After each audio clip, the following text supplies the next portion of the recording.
Okay, there are a few things you can take to the bank as guaranteed. Death, taxes, there is no such word as ironical, and the GS isn't finished.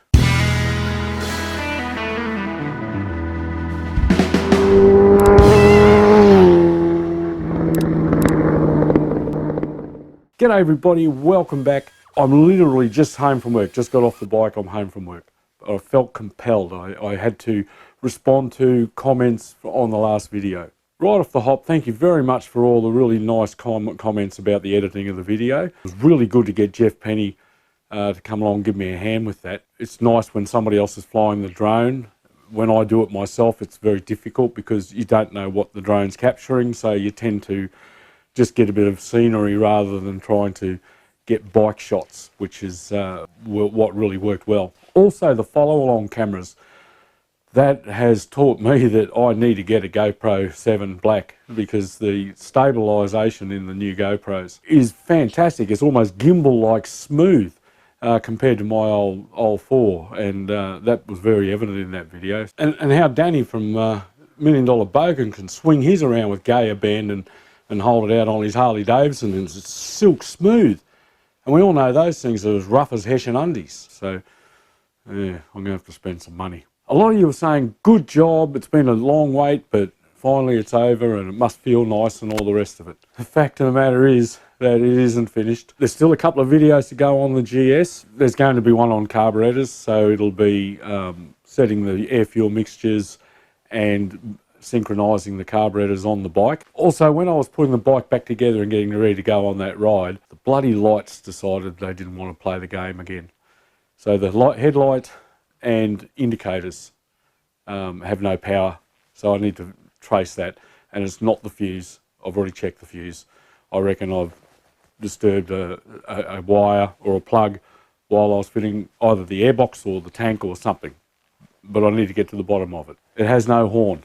The front brake light switch is sticking, and a couple of you commented on that and picked up on the fact that you could see the brake light was hanging in there. I have a solution. You can buy those pressure switches that fit in with your banjo fitting, and I think I'll do that and omit the factory one. What made me think of using one of those was I was watching a video on one of my subscribers and Patreon's Urban Monk TV, and he fitted one to his bike. And I thought, oh yeah, that's what I'll do. So shout out. Also shout out to all you awesome guys that keep commenting. AU Mechanic, go over and check out his channel too, especially if you want to know anything about two-stroke exhaust, etc. The guy knows his stuff. So thanks for all your input, guys. So like I said, there are still a few jobs to be done on the GS, so there'll be another couple of episodes. Yes, it has been a long time, and you know, poor old Bill, he's probably forgotten he even owns a bike. But you got to recognise the position that I'm in. I work 5 days a week, and Saturdays are doomed because of other commitments domestically.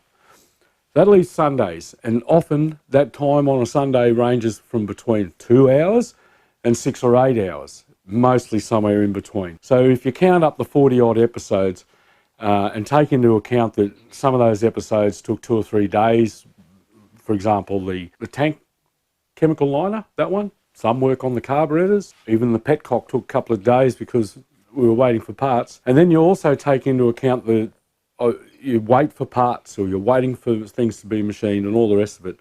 If I was to work on this bike 5 days a week for 6 to 8 hours a day, it was probably about 1.5 to 2 months work, 6 to 8 weeks. So that's probably where we're at with it in terms of actual man hours on the bike, and even that wouldn't be fluid. So yeah, they take a long time. So if you're doing projects in the garage at home over winter or whatever, and you've only got 1 day a week, and then some weeks you won't touch it, and there'll be other weeks where you're waiting for parts for weeks. Yeah, so that's what that is.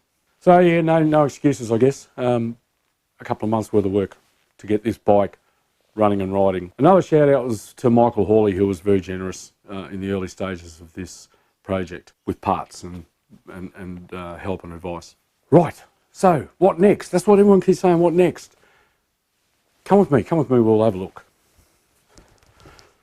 Right, whatever you do, don't tell Moto Minx. She'll freak out if she's seen that this is sitting out in the weather. I think you know what it is. The Ducati. Just don't shit the bed and don't send me hateful emails. Right, Italian bike abuse aside, yeah, so that's the next thing that'll be on the healing bench. It'll be motor out.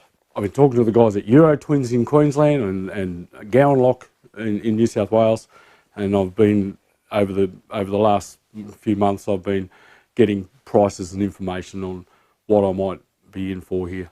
Also, the tank for basket case, and then there's that other XS. What am I going to do with that? So plenty to look forward to. Thanks for watching. Thanks for being awesome. Like I said, it ain't over yet, but we're getting bloody close. Don't forget to like, subscribe and comment, and I will catch you next time on Andy's Motorcycle Obsessions. Bye for now.